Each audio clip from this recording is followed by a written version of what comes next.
Part 2, Chapter 6. Fyodor Stepanovitch is busy. Section 3. What sort of worries? Surely not these trifles. He nodded towards the manifesto. I can bring you as many of them as you like. I made their acquaintance in X province. You mean at the time you were staying there? Of course, it was not in my absence. I remember there was a hatchet printed at the top of it. Allow me. He took up the manifesto. Yes, there's the hatchet here too. That's it, the very same. Yes, here's a hatchet. You see, a hatchet. Well, is it the hatchet that scares you? No, it's not, and I am not scared. But this business, it is a business. There are circumstances. What sort? That it's come from the factory? He he! But do you know, at that factory the workpeople will soon be writing manifestos for themselves. What do you mean? Von Lembke stared at him severely. What I say. You've only to look at them. You are too soft, Andrey Antonovitch. You write novels, but this has to be handled in the good old way. What do you mean by the good old way? What do you mean by advising me? The factory has been cleaned. I gave the order and they've cleaned it. And the workmen are in rebellion. They ought to be flogged, every one of them. That would be the end of it. In rebellion? That's nonsense. I gave the order and they've cleaned it. Ach, you are soft, Andrey Antonovitch. In the first place, I am not so soft as you think, and in the second place, Von Lembke was piqued again. He had exerted himself to keep up the conversation with the young man from curiosity, wondering if he would tell him anything new.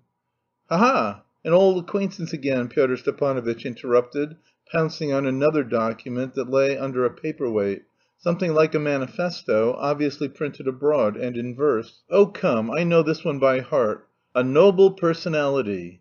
Let me have a look at it. Yes, a noble personality it is. I made acquaintance with that personality abroad. Where did you unearth it?" "You say you've seen it abroad?" Von Lembke said eagerly. "I should think so. 4 months ago, or maybe 5." "You seem to have seen a great deal abroad." Von Lembke looked at him subtly. Pyotr Stepanovitch, not heeding him, unfolded the document and read the poem aloud. "A noble personality. He was not of rank exalted, he was not of noble birth, he was bred among the people, in the breast of Mother Earth. But the malice of the nobles and the Tsar's revengeful wrath drove him forth to grief and torture on the martyr's chosen path. He set out to teach the people freedom, love, equality, to exhort them to resistance, but to flee the penalty of the prison, whip and gallows. To a foreign land he went, while the people waited hoping from Smolensk to far Tashkent. Waited eager for his coming to rebel against their fate, to arouse and crush the tsardom and the nobles' vicious hate, to share all the wealth in common and the antiquated thrall of the church, the home, and marriage, to abolish once for all." "You got that from that officer, I suppose, eh?" asked Pyotr Stepanovitch. "Why, do you know that officer then, too?" "I should think so. I had a gay time with him there for 2 days. He was bound to go out of his mind." "Perhaps he did not go out of his mind." "You think he didn't because he began to bite?" "But excuse me, if you saw those verses abroad, and then, it appears, at that officer's..." "What? Puzzling, is it? You are putting me through an examination, Andrey Antonovitch, I see. You see," he began suddenly with extraordinary dignity, "as to what I saw abroad I have already given explanations, and my explanations were found satisfactory, otherwise I should not have been gratifying this town with my presence. I consider that the question as regards me has been settled, and I am not obliged to give any further account of myself, not because I am an informer, but because I could not help acting as I did. The people who wrote to Yulia Mihailovna about me knew what they were talking about, and they said I was an honest man. But that's neither here nor there. I've come to see you about a serious matter, and it's as well you've sent your chimney sweep away. It's a matter of importance to me, Andrey Antonovitch. I shall have a very great favour to ask of you." "A favour? Hm! By all means. I am waiting and, I confess, with curiosity. And I must add, Pyotr Stepanovitch, that you surprise me not a little." Von Lembke was in some agitation. Pyotr Stepanovitch crossed his legs. "In Petersburg," he began, "I talked freely of most things, but there were things this, for instance," he tapped the noble personality with his finger, "about which I held my tongue. In the first place because it wasn't worth talking about, and secondly because I only answered questions. I don't care to put myself forward in such matters. In that I see the distinction between a rogue and an honest man forced by circumstances. Well, in short, we'll dismiss that.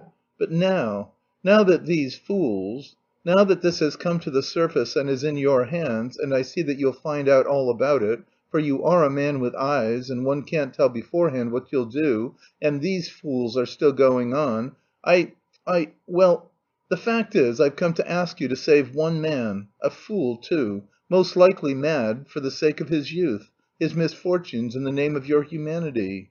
You can't be so humane only in the novels you manufacture," he said, breaking off with coarse sarcasm and impatience. In fact, he was seen to be a straightforward man, awkward and impolitic from excess of humane feeling and perhaps from excessive sensitiveness; above all, a man of limited intelligence, as Von Lembke saw at once with extraordinary subtlety. He had indeed long suspected it, especially when during the previous week he had, sitting alone in his study at night, secretly cursed him with all his heart for the inexplicable way in which he had gained Yulia Mihailovna's good graces. "For whom are you interceding, and what does all this mean?" he inquired majestically, trying to conceal his curiosity. It's damn it! It's not my fault that I trust you. Is it my fault that I look upon you as a most honourable and, above all, a sensible man, capable, that is, of understanding? Damn!" The poor fellow evidently could not master his emotion. "You must understand at last," he went on, "you must understand that in pronouncing his name I am betraying him to you. I am betraying him, am I not? I am I not?" "But how am I to guess if you don't make up your mind to speak out?" "That's just it. You always cut the ground from under one's feet with your logic, damn it. Well, here goes. This noble personality, this student, is Shatov, that's all." "Shatov? How do you mean it's Shatov?" "Shatov is the student who is mentioned in this. He lives here, he was once a serf, the man who gave that slap." I know." Lembke screwed up his eyes. "But excuse me, what is he accused of? Precisely, and above all, what is your petition?" "I beg you to save him, do you understand? I used to know him 8 years ago, I might almost say I was his friend," cried Pyotr Stepanovitch, completely carried away. "But I am not bound to give you an account of my past life," he added, with a gesture of dismissal. "All this is of no consequence. It's the case of 3 men and a half, and with those that are abroad you can't make up a dozen. But what I am building upon is your humanity and your intelligence. You will understand and you will put the matter in its true light, as the foolish dream of a man driven crazy by misfortunes, by continued misfortunes, and not as some impossible political plot or God knows what." He was almost gasping for breath. "H'm. I see that he is responsible for the manifestos with the axe," Lembke concluded almost majestically. "Excuse me, though. If he were the only person concerned, how could he have distributed it both here and in other districts and in the X province, and above all, where did he get them? But I tell you that at the utmost there are not more than 5 people in it. A dozen perhaps. How can I tell?" "You don't know?" "How should I know? Damn it all!" "Well, you knew that Shatov was one of the conspirators." "Ech!" Pyotr Stepanovitch waved his hand as though to keep off the overwhelming penetration of the inquirer. "Well, listen, I'll tell you the whole truth. Of the manifestos I know nothing, that is, absolutely nothing. Damn it all, don't you know what nothing means? That sub lieutenant, to be sure, and somebody else, and someone else here, and Shatov perhaps, and someone else too, well, that's the lot of them. A wretched lot. But I've come to intercede for Shatov. He must be saved. For this poem is his own composition, and it was through him it was published abroad. That I know for a fact. But of the manifestos I really know nothing." "If the poem is his work, no doubt the manifestos are too. But what data have you for suspecting Mr. Shatov?" Pyotr Stepanovitch, with the air of a man driven out of all patience, pulled a pocket book out of his pocket and took a note out of it. "Here are the facts," he cried, flinging it on the table. Lembke unfolded it. It turned out to be a note written 6 months before, from here to some address abroad. It was a brief note, only 2 lines. I can't print a noble personality here, and in fact I can do nothing. Print it abroad." Lembke looked intently at Pyotr Stepanovitch. Varvara Petrovna had been right in saying that he had at times the expression of a sheep. "You see, it's like this," Pyotr Stepanovitch burst out. "He wrote this poem here 6 months ago, but he couldn't get it printed here in a secret printing press, and so he asked to have it printed abroad. That seems clear." "Yes, that's clear, but to whom did he write? That's not clear yet," Lembke observed with the most subtle irony. "Why, Kirillov, of course. The letter was written to Kirillov abroad. Surely you knew that? What's so annoying is that perhaps you are only putting it on before me, and most likely you knew all about this poem and everything long ago. How did it come to be on your table? It found its way there somehow. Why are you torturing me, if so?" He feverishly mopped his forehead with his handkerchief. "I know something, perhaps," Lembke parried dexterously. "But who is this Kirillov?" "An engineer who has lately come to the town. He was Stavrogin's second, a maniac, a madman. Your sub lieutenant may really only be suffering from temporary delirium, but Kirillov is a thorough‐going madman, thorough‐going, that I guarantee. Ah, Andrey Antonovitch, if the government only knew what sort of people these conspirators all are, they wouldn't have the heart to lay a finger on them. Every single one of them ought to be in an asylum. I had a good look at them in Switzerland and at the congresses." "From which they direct the movement here?" "Why, who directs it? 3 men and a half. It makes one sick to think of them. And what sort of movement is there here? Manifestos? And what recruits have they made? Sub lieutenants in brain fever and 2 or 3 students? You are a sensible man. Answer this question: why don't people of consequence join their ranks? Why are they all students and half‐baked boys of 22? And not many of those. I dare say there are thousands of bloodhounds on their track, but have they tracked out many of them? 7. I tell you, it makes one sick."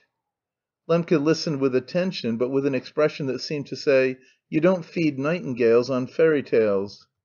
"Excuse me, though, you asserted that the letter was sent abroad, but there's no address on it. How do you come to know that it was addressed to Mr. Kirillov, and abroad too, and that it really was written by Mr. Shatov?" "Why, fetch some specimen of Shatov's writing and compare it. You must have some signature of his in your office. As for its being addressed to Kirillov, it was Kirillov himself showed it me at the time." "Then you were yourself—" "Of course I was, myself. They showed me lots of things out there. And as for this poem, they say it was written by Herzen to Shatov when he was still wandering abroad, in memory of their meeting, so they say, by way of praise and recommendation, damn it all.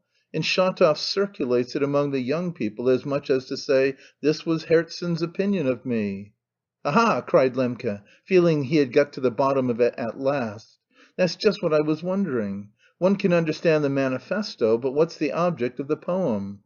"Of course you'd see it. Goodness knows why I've been babbling to you. Listen. Spare Shatov for me, and the rest may go to the devil, even Kirillov, who is in hiding now, shut up in Filipov's house, where Shatov lodges too. They don't like me because I've turned round, but promise me Shatov and I'll dish them all up for you. I shall be of use, Andrey Antonovitch. I reckon 9 or 10 men make up the whole wretched lot. I am keeping an eye on them myself, on my own account. We know of 3 already: Shatov, Kirillov, and that sub‐lieutenant. The others I am only watching carefully, though I am pretty sharp‐sighted too.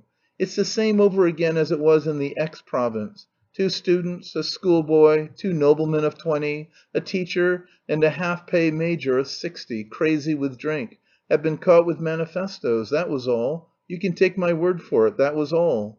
It was quite a surprise that that was all. But I must have 6 days. I have reckoned it out, 6 days, not less. If you want to arrive at any result, don't disturb them for 6 days, and I can kill all the birds with 1 stone for you. But if you flutter them before, the birds will fly away. But spare me Shatov. I speak for Shatov. The best plan would be to fetch him here secretly, in a friendly way, to your study, and question him without disguising the facts. I have no doubt he'll throw himself at your feet and burst into tears. He is a highly strung and unfortunate fellow. His wife is carrying on with Stavrogin. Be kind to him, and he will tell you everything, but I must have 6 days. And above all, not a word to Yulia Mihailovna. It's a secret. May it be a secret?" "What?" cried Lembke, opening wide his eyes. "Do you mean to say you said nothing of this to Yulia Mihailovna?" "To her? Heaven forbid! Ech, Andrey Antonovitch, you see I value her friendship, and I have the highest respect for her and all the rest of it, but I couldn't make such a blunder. I don't contradict her, for as you know yourself, it's dangerous to contradict her. I may have dropped a word to her, for I know she likes that, but to suppose that I mention names to her, as I have to you, or anything of that sort? My good sir, why am I appealing to you? Because you are a man, anyway, a serious person with old-fashioned firmness, and experience in the service. You've seen life. You must know by heart every detail of such affairs, I expect, from what you've seen in Petersburg. But if I were to mention those two names, for instance, to her, she'd stir up such a hubbub. You know, she would like to astonish Petersburg. No, she's too hot‐headed, she really is." "Yes, she has something of that fougue," Andrey Antonovitch muttered with some satisfaction, though at the same time he resented this unmannerly fellow's daring to express himself rather freely about Yulia Mihailovna. But Pyotr Stepanovitch probably imagined that he had not gone far enough, and that he must exert himself further to flatter Lembke and make a complete conquest of him.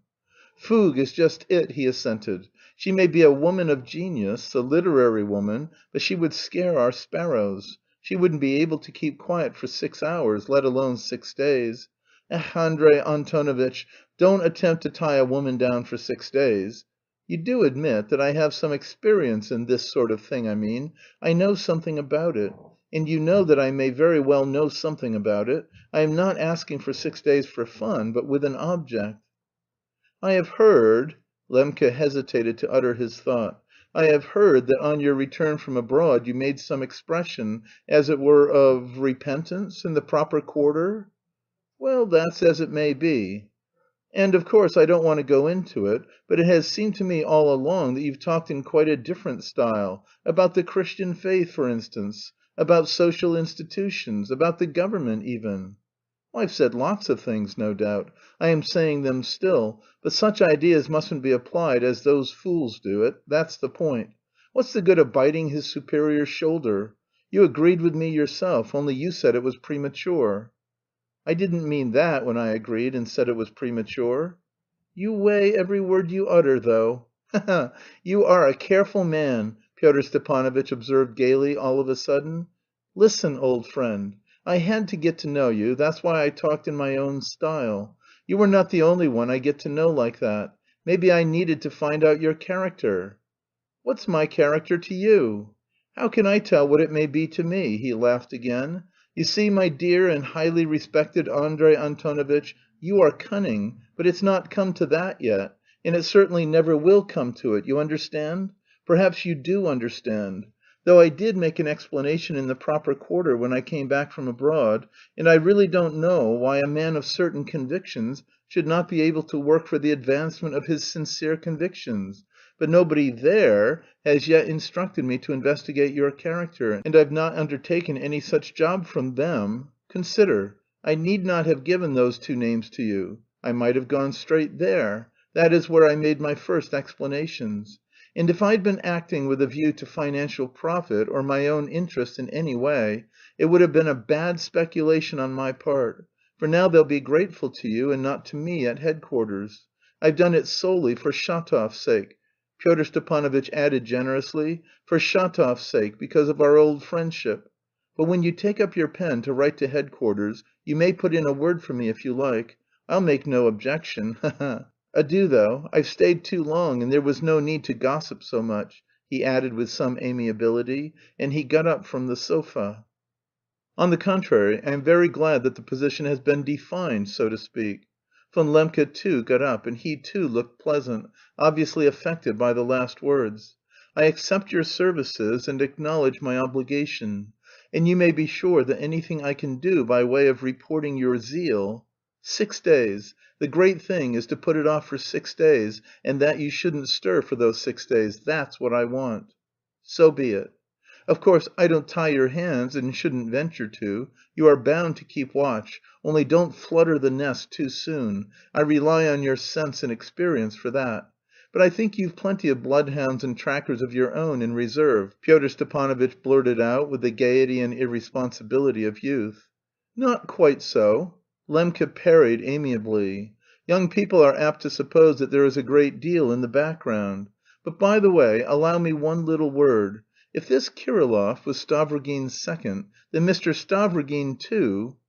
"What about Stavrogin?"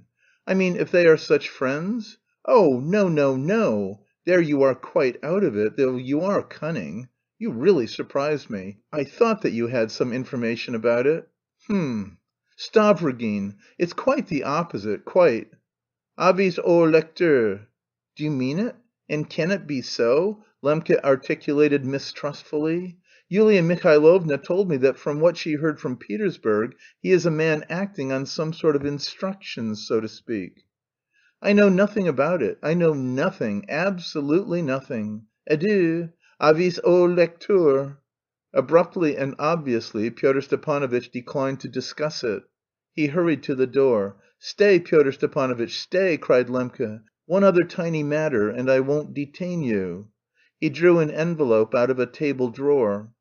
"Here is a little specimen of the same kind of thing, and I let you see it to show how completely I trust you. Here, and tell me your opinion."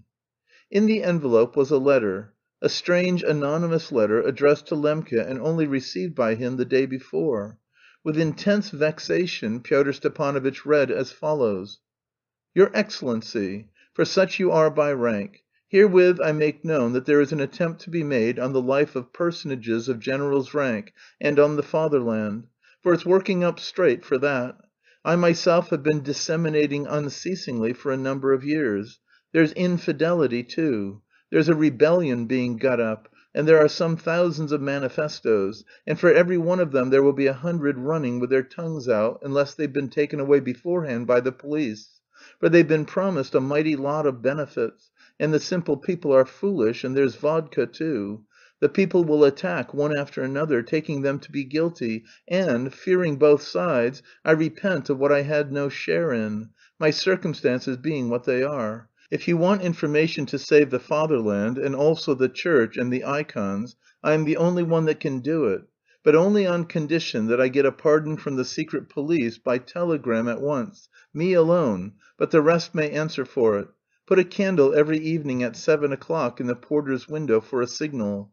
Seeing it, I shall believe and come to kiss the merciful hand from Petersburg, but on condition there's a pension for me, for else how am I to live? You won't regret it, for it will mean a star for you.